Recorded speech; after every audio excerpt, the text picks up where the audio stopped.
Okay, so the first mechanism that I'm going to talk through is nucleophilic substitution with hydroxide ions. So if we have our halogenoalkane here, we've got our carbon chain represented by R, we've got our halogen, reacting that with hydroxide ions. The products of that are going to be our alcohol and our negatively charged halogen ion.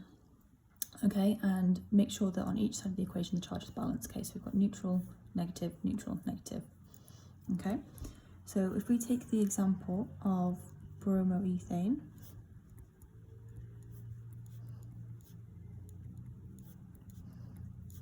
so this is our halogenoalkane. We're going to have some hydroxide ions in there.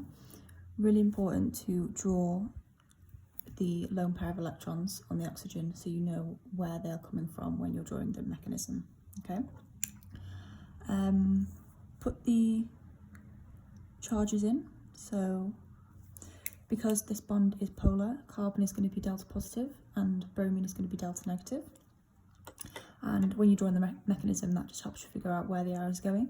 So the arrows are going to go from the electron rich oxygen, the lone pair, over to this partially positive charged carbon. Okay, so you're going to draw an arrow starting from the lone pair, going to the carbon, and then the electrons from this bond here are going to go from here. Both of them are going to go over to bromine, and that is going to leave our product as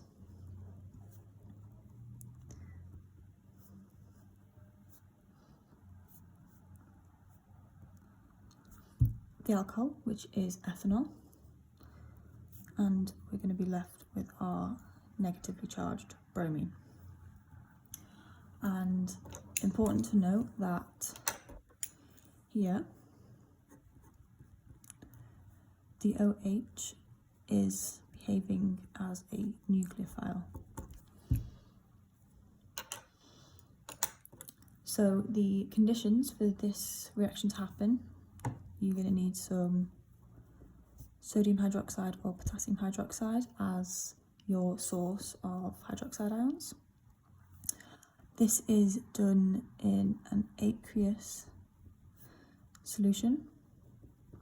Okay, so your hydroxide is in water, and this is boiled under reflux.